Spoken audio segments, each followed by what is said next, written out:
কালকে যে তারা কয়জন আইসে আমার এখানে আমি যেমনি বর্তমানে এখানে যারা আইসে এখানে আমি দাঁড়ানি আসিল কইছে তারা কইল এই বিল্ডিংটাকে কার পারমিশনে ভাঙছে। হ্যাঁ, আমি কইলাম আমি জানি না, এটা তো সেল ট্যাক্সের অফিস, এটা সেল ট্যাক্সের তারা জানবো কেমনে ভাঙছে, কী তা করেছে না করেছে, এটা আমি এই সম্পূর্ণ এই ব্যাপারটা আমি জানি না করলাম আর কি। কইটা পরে কইটা তো তোমরা কই পারমিশন দিয়েছে হয়েছে বিভিন্ন গালাগালি কথা আছে আর কি। তবে আমি কিছু বসেন না, এরপরে এই জানি না করার পরে আমি চলে গেছি অন্য রুম থেকে আর কি। পরে হরদা বা সুকান্ত আসলো, আমরা একদম কেজি তার সঙ্গে কথা কাটাকাটি হয়েছে।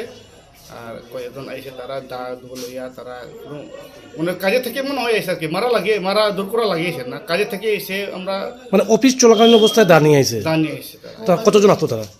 দুইজন আসলো দা। দুজনের হাতে দা আসলো। হ্যাঁ, আর বাকিগুলো অনেকজন আসলো। ও, তো আপনাকে চিনছেন না কারোরে? না না, চিনি না। সেকশন এটা এসডিএমসি রেভিনিউ সেকশন। আজকে এখন কি অফিসে কেউ নাই? তখন তো অফিসের সব তো প্যানিস্টাইলের মধ্যে আছে, মানে আপনারা কি কর্মবিরতি পালন করতেছেন? কর্মবিরতি পালনের জন্য। কত সময় কর্মবিরতি পালন করবেন? এই তো যতক্ষণ পর্যন্ত না তারা কোনো একটা ইয়ে দেয়, মানে সলিউশনে আসে ততক্ষণ পর্যন্ত। মূলত কিসের লেগে আপনারা কর্মবিরতি করতেছেন?